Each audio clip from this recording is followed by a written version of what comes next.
Welcome to the Great Detectives of Old Time Radio. From Boise, Idaho, this is your host, Adam Graham. If you have a comment, send it to box13@greatdetectives.net. Follow us on Twitter at Radio Detectives and become one of our friends on Facebook, facebook.com/Radio Detectives. Before we do get started, our listener support campaign does continue. You can support the show on a one-time basis at support.greatdetectives.net. You can also become a Patreon supporter of the program at patreon.greatdetectives.net and support the show on a monthly ongoing basis. And you can mail in a donation to Adam Graham, P.O. Box 15913, Boise, Idaho 83715. And some of the rewards we do have as thank you gifts on your request. At the $20 level, we can send you one of the great Perry Mason audio dramas from Colonial Radio Theater, such as Perry Mason in the case of the Velvet Claws, or Perry Mason in the case of the Thulky Girl, or my favorite, Perry Mason in the case of the Howling Dog. At the $50 level, for those in the U.S., we can send a copy of Michael Shayne movie collection containing 4 Michael Shayne movies starring Lloyd Nolan. One of those actually features Steve Reeve of Superman fame. In addition to the 4 movies, there are also 4 mini documentaries on Michael Shayne and the making of the films, and some great cover art for the cases, and that's available with a donation of $50 or more. Full list of available items at support.greatdetectives.net. Well, now it's time for today's episode of Michael Shayne. The original air date on this one is August 20th of 1945, and the title is The Red Lead Mystery. The Adventures of Michael Shayne, Private Detective.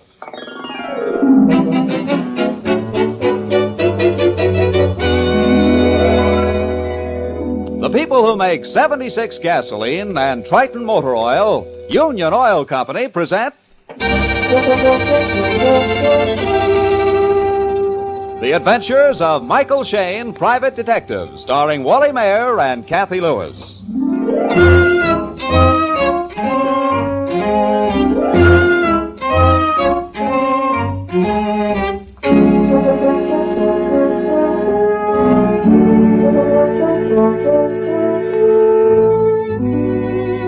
It was Gilbert and Sullivan who said, quote, "A policeman's lot is not a happy one," end quote. But tonight, just on the stroke of 8, Mike Shayne, San Francisco's favorite ferreter of felonies, is seated in his apartment. He looks down on the bay at the masthead lights rising and falling with the swell, as Phyllis, his easy-on-the-eyes associate, does things with eggs in the tiny kitchen. A kitchen which hangs like an eyebrow on the forehead of Telegraph Hill. Yes, Angel? How's the shoulder? It's fine. It's pretty good. Why? Because I think you're using it as an excuse to get me over here every night to fix your dinner. Well, Angel, some fellows have etchings. I use scrambled eggs. Uh-huh. Well, from tonight on, if I come over to your apartment, it should be as a guest. You're going to do the cooking. Oh, Angel. I mean it. I'm through being a detective by day and a cook at night. All right, come and get it. Oh, boy. Hello. Hi, Mike. Oh, hello, Inspector. What are you doing? Well, I was just going to sit down to a plate of scrambled eggs. Why? I got a buddy. You sound like something out of a horror film instead of Inspector of Homicide. What kind of a body? It's been in the water a week or so. It looks like an accident.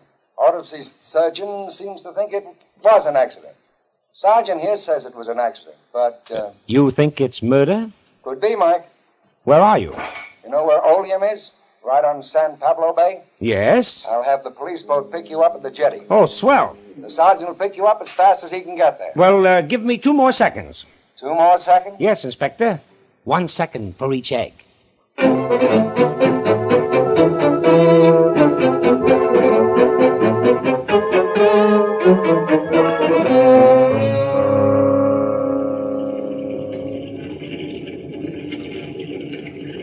There she is. Pull alongside. Are we going aboard that yacht? Yeah, inspector's aboard. trim-looking craft. Yeah, about $200,000 worth. Hi there. Can you make it up the ladder, or do you want a bosun's chair? Oh, half an hour aboard ship and he talks like an admiral. We'll use the ladder, Inspector. Oh, what's the matter, Angel? Can't cook his own dinner because of a bullet wound in the shoulder, but he can climb a ship's ladder. Well, Okay, you go first, Mike. Okay.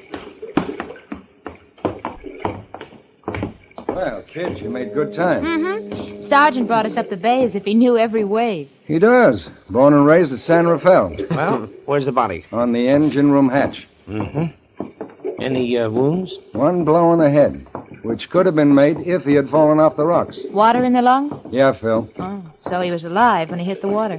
Yeah. Dressed in sailor pants, a reefer jacket, scarf. Shoes don't look like a sailor's. What besides the shoes make you suspect murder, Inspector? The dead man's hands, Mike. No calluses. And the nails have been manicured. Sailors don't have soft hands and manicured nails. Oh, good work, Inspector, good work. But how come you're aboard this ship? Is the owner aboard? No, Mike, but we've sent for him. We came aboard because the Bay Patrol found the body near the ship. And because of this. We found this note in the dead man's pocket. The North Star, owner Nelson Carter. And this is the North Star? Yeah, Phil. Autopsy surgeon said the body has been in the water about 10 days. Oh, it's pretty hard to identify him now. Any missing persons reported? I don't know. The sergeant checked with the Missing Persons Bureau when he went back to pick you up. Yes, sir. Nobody reported missing, Inspector. Say, who's aboard? I noticed the anchor light is trim and clear. No smudge on the glass. Must have been lighted tonight. That's right, Mike. Captain is aboard, also the quartermaster. Oh, I don't see any cabin light. No, Phil, the portholes are covered with heavy green curtains. Did you question the captain and the quartermaster? Yeah, Mike. Very non-committal gents.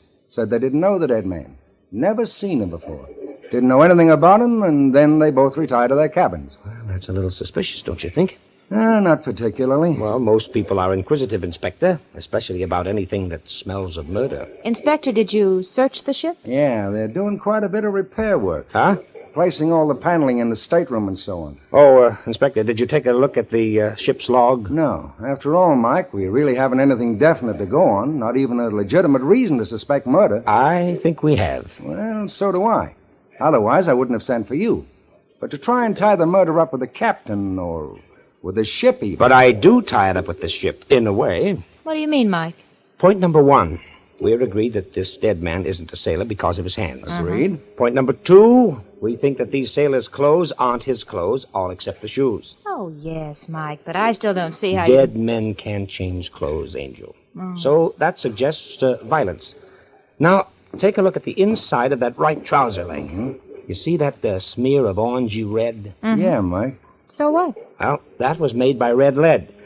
The stuff they use to keep iron and steel from rusting. Go on, Mike. Now, take a look at these stanchions on the port side. Freshly painted with red lead. I didn't notice that before. Well, neither did I until right now. But you'll notice, Inspector, that there's no trace of red lead on the inside of either of the dead man's shoes. I see what you mean. To get that smear on the pants legs, whoever was wearing those pants would be sure to get some on their shoes. Right, Inspector, if he were wearing them voluntarily. Now, that smear suggests that he was carried. So I give you a suggestion.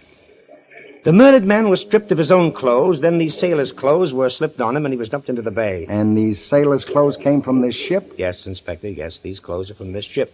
And for that reason, I think we should question our 4 suspects. 4 suspects? I don't get you, Mike. 4 suspects? Yes. The captain, the quartermaster, the owner. Yeah. And the fourth? The 4th is the ship's carpenter.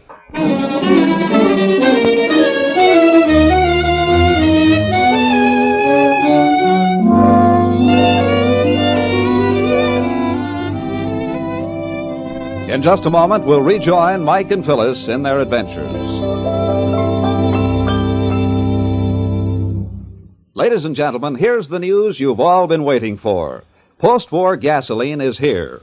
Right now, as we speak these words, Union Oil Company's huge new 100-octane refineries are shifting to civilian production after long months of exclusive military service. That means that within a very few days, you'll be able to buy a new 76 gasoline that will knock your hat off. As fast as this new super gasoline can be blended, our trucks are hurrying it to your Minuteman stations. Some have it already. If your Union Oil Minuteman hasn't received his first shipment of this powerful new gasoline yet, he will within the next 2 weeks. And just as soon as he does, he'll post signs announcing its arrival in his station. Watch for these signs to go up, and then drive in for a real thrill. Your first tankful of the new 76 gasoline. Soon on sale at all Union Oil Minuteman stations.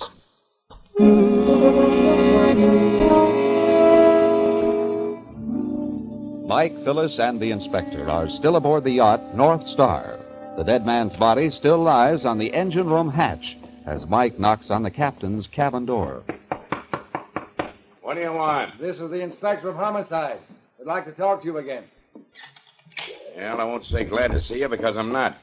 I won't say sit down because I'm hoping you won't stay long. We've sent for the owner, and I thought we could save time by asking you a few questions. Who are you? I'm Mike Shayne, private detective. I don't know that I got to answer any of your questions. Oh, you don't, of course, but I'd like to ask one question anyway. Well? Where's your master's certificate? Why, you wouldn't... And don't tell us it's in the chart house, because we looked there. Now, Captain, you may not like to answer Mike's questions, but I think you'd better answer mine. Where is that certificate? Here in the drawer. I haven't had time to put it up yet. I only took over this ship yesterday. Oh, only yesterday, huh? Yes. I answered an ad in the paper. The man wanted a navigator to be captain of his private yacht. I got the job. What about the crew? Only need 3. I'll pick them up in San Francisco tomorrow. What about your quartermaster? Is he a new man, too? Yes, I hired him yesterday. Ahoy there, North Star! Throw us a line! Here you are, Sergeant! Who have you got there, Sergeant? Ship's carpenter named Wilkinson. What about the owner, Carter? Couldn't you find him? No, he's down in South America. Been there for 3 months. What's that? I said the owner of the North Star's been in South America for the past 3 months. But that's impossible. I spoke to him a couple of days ago when he hired me. That's what Carter's secretary says, and he ought to know. I brought him along in case you wanted to ask any questions. Mm-hmm. Who else is that in the police launch? Well, the woman is Mrs. Carter. Oh. Has she heard from her husband lately? No, not for 3 weeks. Mike. Yes, Angel. You and I have the same idea. I'm beginning to have the same feeling, kid. Well, let's have the secretary up first and have him look at the body. What's his name? Jackson. Mr. Jackson, will you come up the ladder, please? I wonder Yeah, Mike? I wonder if the ship's carpenter is one of the old crew or a new man. Did you know him, Must be Captain? one of the old crew. I didn't hire him. You wanted me, Sergeant? Yes. This is the Inspector of Homicide. How do you do? Mike Shayne. Hello. Miss Knight. How do you do? I wonder if you'd come over this way, Mr. Jackson, to the engine room hatch.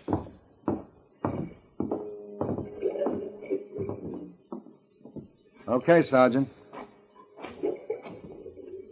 Oh, why, that's... Mr. Carter? Yes, that's Mr. Carter. Inspector, Yes, Mike. I'd like to make a suggestion. Shoot. I think we should take the body back to San Francisco. Yes? Then we should take everybody, and I mean everybody, to police headquarters.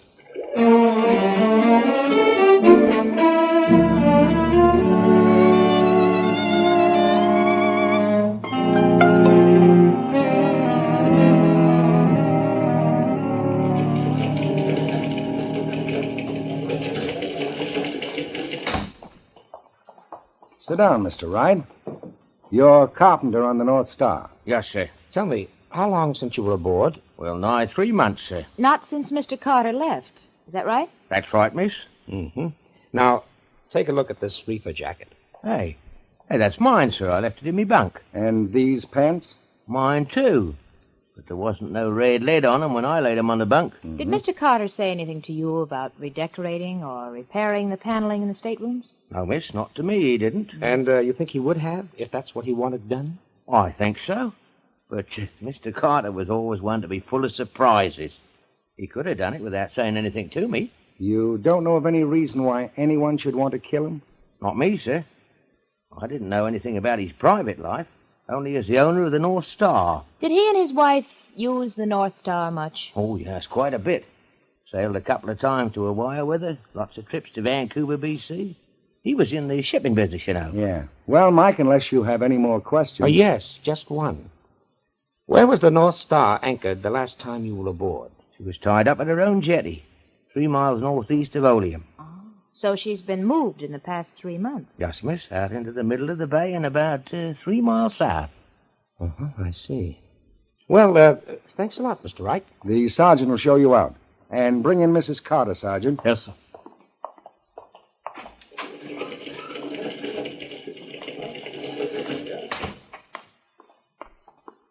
Sit down, Mrs. Carter. I know this has been quite an ordeal.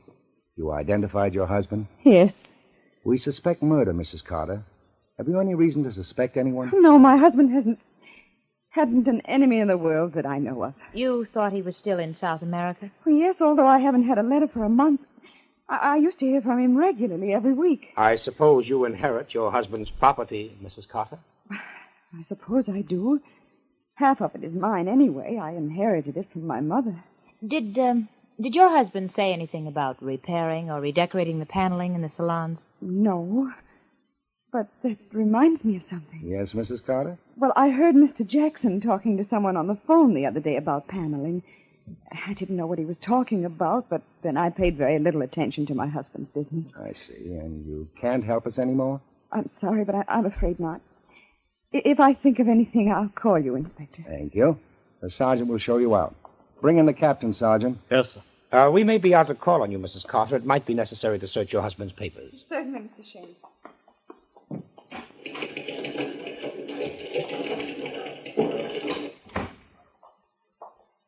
Sit down, Captain. Thanks. I take it that if you only took over command of the ship yesterday, you haven't given any orders? No, I spent yesterday and today checking supplies, looking over the ship's gear. You knew nothing about the replacing of the salon paneling? Oh, yes. The man I thought was the owner told me he was having it replaced, and the workmen already knew what to do. And this man that you thought was the owner, what did he look like? I don't know. I never saw him. But you said you spoke to him when he hired you. I spoke to him on the phone. Aha. Now we get somewhere. What was his phone number? I don't know. He called me. I wrote him an answer to his advertisement and put my phone number in the letter. Called me on the phone and told me to report aboard yesterday. Mm-hmm. And that's all you know? That's all I know. I saw the ad, answered it, and he told me the berth was mine. I came aboard, and that's that. Well, thanks a lot, Captain. I guess you'd better get back aboard ship. I'll wait for the quartermaster. I'm sure he doesn't know any more than I do. As you wish, Captain. You're quite certain that the quartermaster doesn't know anything? How can he? I picked him up on the waterfront this afternoon. He's only been aboard a few hours. I see. All right, Sergeant. We'll see Mr. Jackson next. Just a second, Inspector. Yes, Mike. I think maybe we ought to take a trip out to Mr. Carter's home before we talk to Jackson. All right, Mike. Keep Jackson and the quartermaster till we get back, Sergeant. Yes, sir.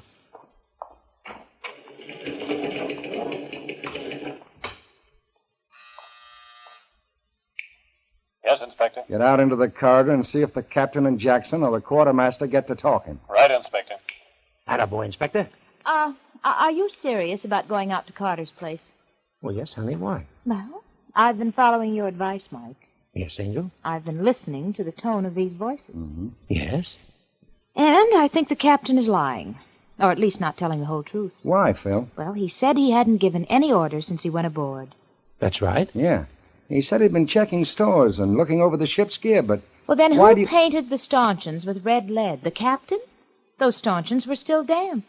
Well, it takes red lead quite a time to dry, but Angel, I think you have something there. Mm-hmm. I don't know quite what it is, but you have something.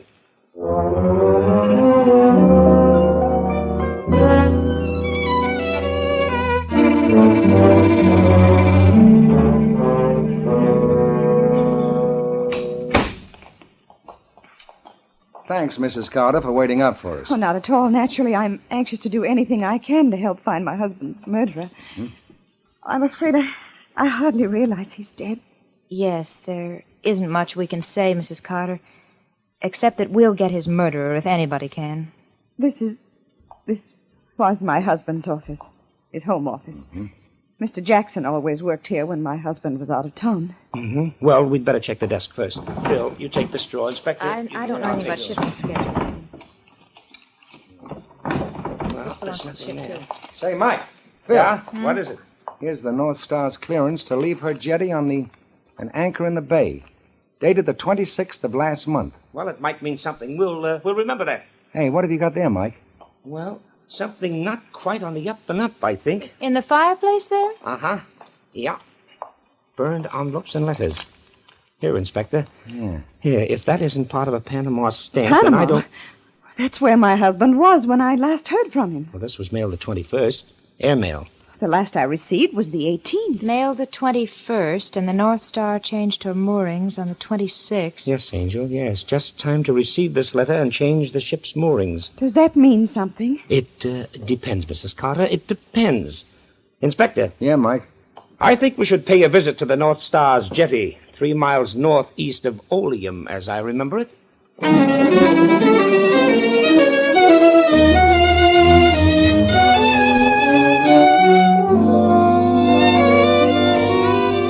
We'll rejoin Mike and Phyllis in their adventures in just a moment.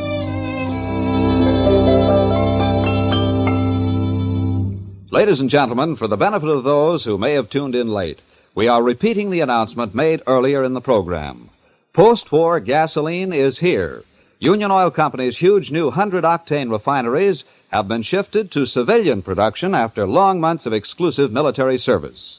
That means that within a very few days, depending on your locality, you'll be able to buy a powerful new 76 gasoline that beats all pre-war performance. As fast as this new super gasoline can be blended, our trucks are delivering it to your Minuteman stations. Some have it already. If your Union Oil man hasn't received his first shipment of this sensational new 76 gasoline, he will within the next 2 weeks. Just as soon as he does, he'll post signs announcing its arrival in his station. Watch for these signs to go up, and then drive in for a real thrill. Your first tankful of the new post-war 76 gasoline. Soon on sale at all Union Oil Minuteman stations. Watch for it.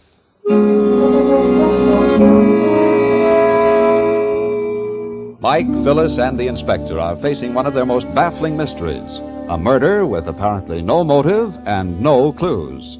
We picked them up at the jetty where the North Star is usually tied up. Well, there's not a thing that I can see. Bare jetty. Odds and ends of rope, freshly painted stanchion. Yes. Everything connected with the North Star seems to lead to stanchion. What is it, Mike? Look. A piece of red glass. Looks like part of a ship's lantern. Port lantern. A natural deduction, Inspector, since we're on a jetty, but look again.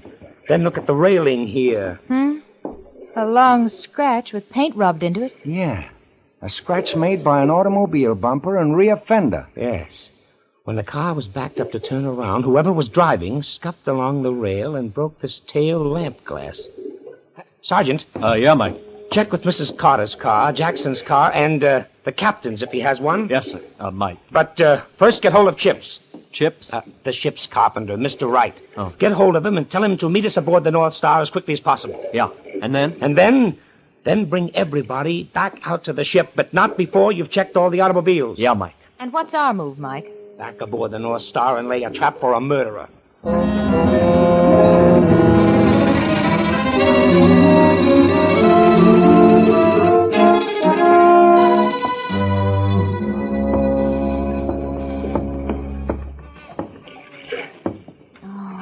Constant creaking of the ship gets me. I think we're in luck. I don't believe the captain or the quartermaster are back on the boat. No, Mike. Captain said he was going to wait for the quartermaster, so they're both back at headquarters. Yeah, you're right. I forgot. What are you looking for, Mike? I don't know, but I'm giving these port stanchions the once over. Say. What? You see that dark stain on the deck? Yeah. Sure. What about it? You know what made that? No. Do you? No, but I'll make a good guess. Fresh water. Fresh water? Yes. Decks should always be washed down with salt water. It leaves them white and sparkling. Fresh water makes them dark. Yeah, but even so, Mike. Shh. I hope this is Chips, our ship's carpenter. Ahoy there! North Star! Yeah. Here's the line. Tie up and come aboard. All right. Ahoy, mate. Well, what can I do for you? Tell me, what will dissolve red lead? Red lead? Why, oil will if it ain't too old. And you've got to scrape it. Take a look at the stanchion. I'll wipe that off in no time. You've got oil aboard? Sure thing. Okay, let's get going. All right, sir. Now for a quick look at the salon. You know, this was a pretty cleverly conceived murder. If that body hadn't been found for a week or two, there would have been no trace of this murder at all. There isn't much trace even now, Mike. Not enough for your district attorney or grand jury, but enough for me. And I think we can trap the murderer without too much difficulty. Well, this is the salon in here. Oh, what a beautiful place. Yes. Doesn't seem to me that the paneling needs redecorating. But I tell you what it does look like, Mike. Yeah? Looks as if the paneling had been torn out in the search for something. The ship's safe, perhaps? Could be, or something hidden behind the paneling. There goes Chips. Why do you call him Chips? His name is right. All ship's carpenters are called Chips, at least in the books I read. Well, here we are. I found these rags in the captain's cabin. Good. Look like they've been used for the same job before. Let me see those. Blood? I think so.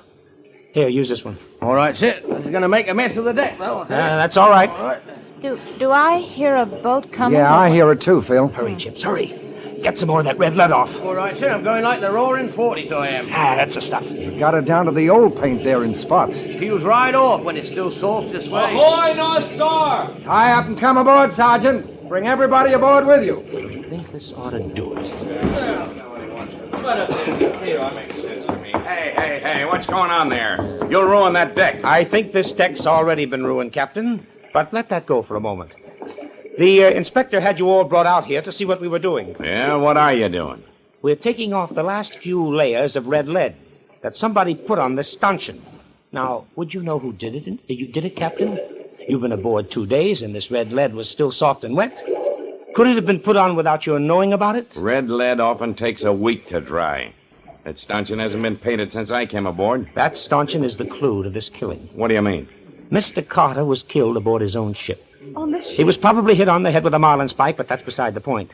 The main point is that while his killers were changing his clothes, putting the ship's carpenter's clothes on him, he bled quite a bit. Some blood was spattered on the deck. The killers tried to clean that with fresh water. Yeah? Then they were afraid that some of his blood was on the freshly painted stanchion. So after they'd thrown his body overboard, they repainted the stanchion. But not before they got a smear of red lead on the pants leg as they heaved him overboard. Oh, but who would do such a thing? My husband... The captain, for one, Mrs. Carter, and I think the sergeant has the answer to the other. Right, Sergeant? Yes, sir. Mike, we found the car. The car? What car? Yes, Captain, the car which was used to take Mr. Carter out to the jetty while the North Star was still tied up there. That car has a broken taillight and a badly scraped fender. And it is where, Sergeant? In Mr. Jackson's garage. Jackson, you fool, I told you. Shut up, you idiot. Cut out the arguing. You'll need all the arguments you can scrape together when you face the jury. Okay, Sergeant. You can handle them.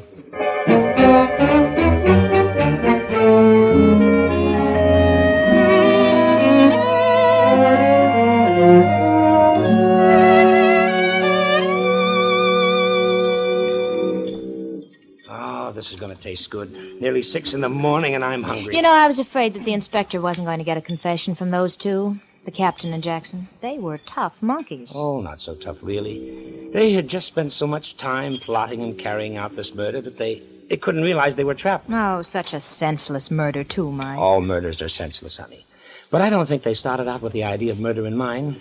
As I see it, the Secretary Jackson had made several trips on the North Star. He knew that wherever they went, Mr. Carter always had plenty of ready cash. He just got the idea in the back of his head that the money was hidden somewhere on board. He didn't know where, but when Carter went to Central and South America, he determined to make a haul. So when the crew was on vacation, he got together with this man who called himself the captain. They started taking the salon apart, huh? Right, Angel, right. Jackson needed someone who knew something about ships. And then when he saw from the mail that Carter was coming home, he got panicky and destroyed the letters to Mrs. Carter? He met the unsuspecting Carter when he arrived, took him out to the jetty where the North Star was berthed, set out into the middle of the bay and killed him. Dressing him in the carpenter's clothes so if he were found, nobody could identify him. I see. Have some more coffee, Mike? Sure thing, Angel. How's the shoulder after the night's excitement? Oh, pretty good, but I still think you'll have to come over for a few nights and fix dinner for me. I will not. You can eat out if you're too lazy to fix your own dinner. You know, I've been thinking, Mike. Yes, Angel? Wouldn't it be nice to have a yacht like the North Star and go any place, anytime you wanted to? Oh, I don't know. Look what happened to Mrs. Carter. She lost her husband on account of the North Star.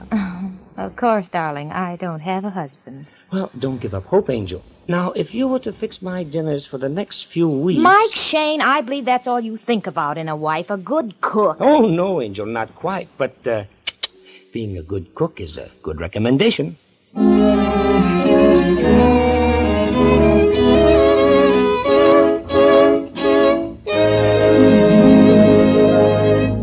Before we sign off, I'd like to repeat the special announcement made earlier in the program. Post-war gasoline is here. As fast as Union Oil Company's trucks can haul it, a powerful new 76 gasoline is being delivered to your Minuteman stations. Watch for the signs to go up at all Union Oil stations announcing the first shipment of the new 76 gasoline. Then drive in for a real thrill. Your first tankful of powerful post-war gasoline, soon on sale at all Union Oil Minuteman stations. Watch for it.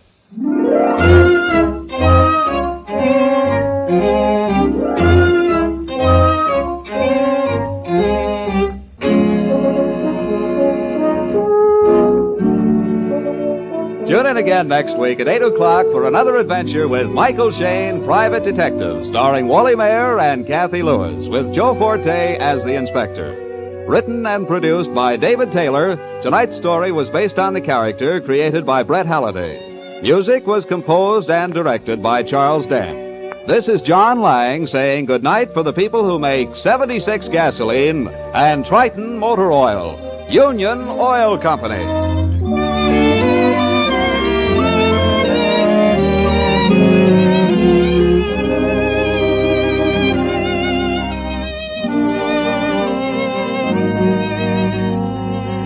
This is the Mutual Don Lee Broadcasting System.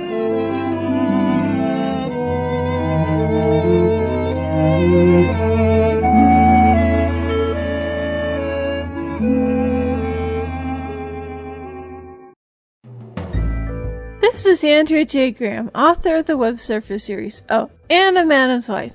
You're listening to the Great Detectives of Old Time Radio.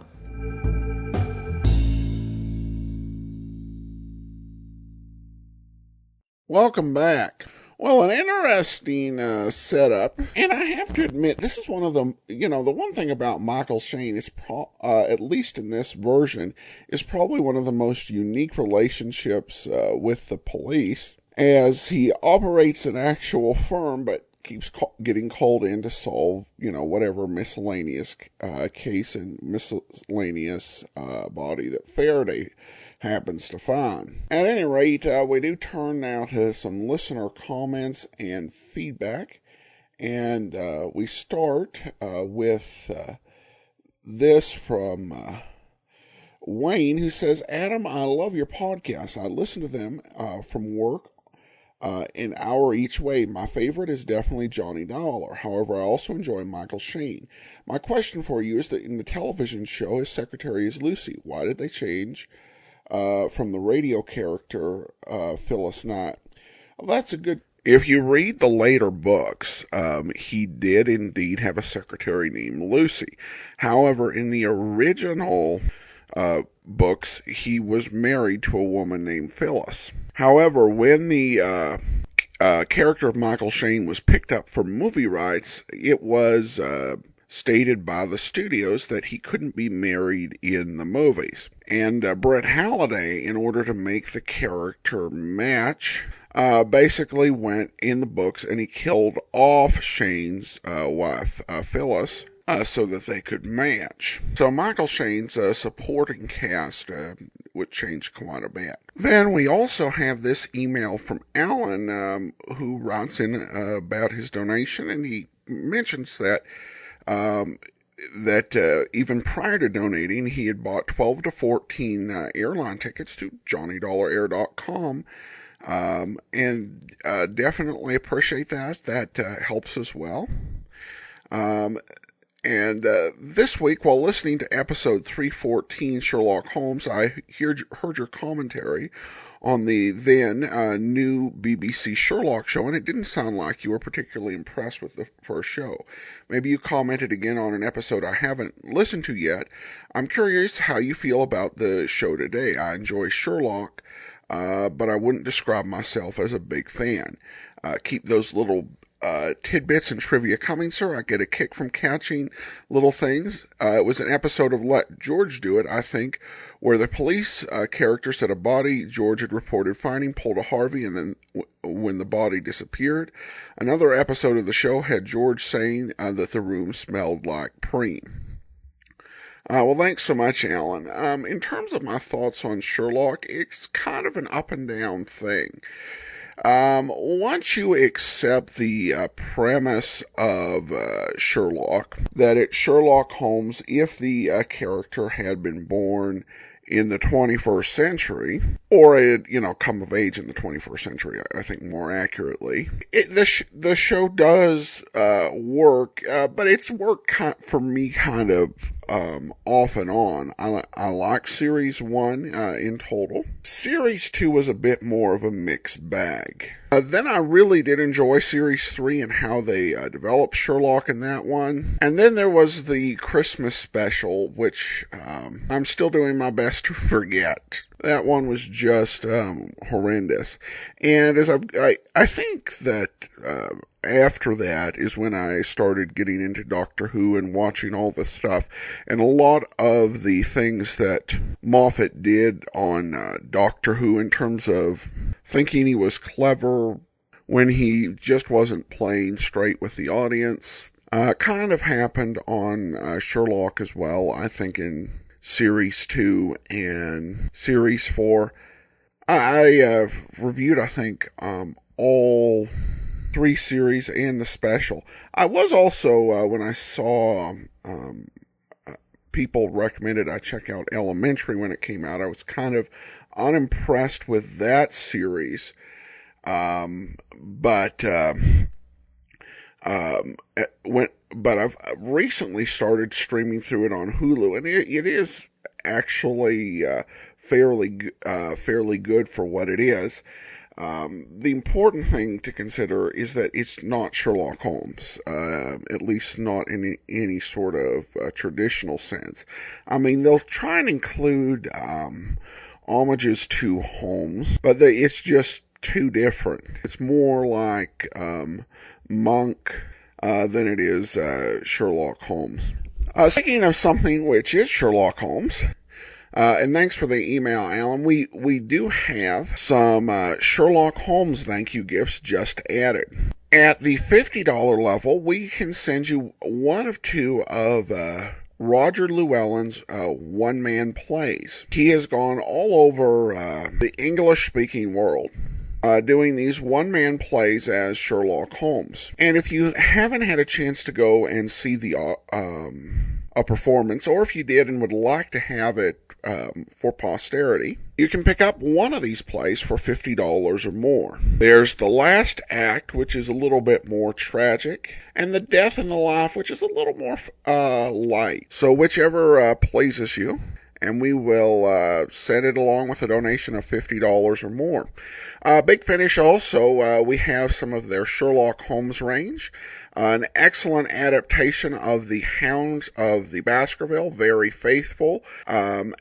And also an original Sherlock Holmes story by Jonathan Barnes, The Perfidious Mariner, in which Holmes deals with the aftermath of the sinking of the Titanic. And then at the $100 level, we have The Ordeal of Sherlock Holmes, which is a 4-part box set with 4 stories spanning 4 decades, also by Jonathan Barnes. I'd probably recommend listening to The Perfidious Mariner first, but that's available with a donation of $100 or more. Full list of available thank you gifts at support.greatdetectives.net. But that will do it today. Send your comments to Bach at greatdetectives.net. Follow us on Twitter at Radio Detectives, and become one of our friends on Facebook, facebook.com/Radio Detectives. From Boise, Idaho, this is your host, Adam Graham, signing off.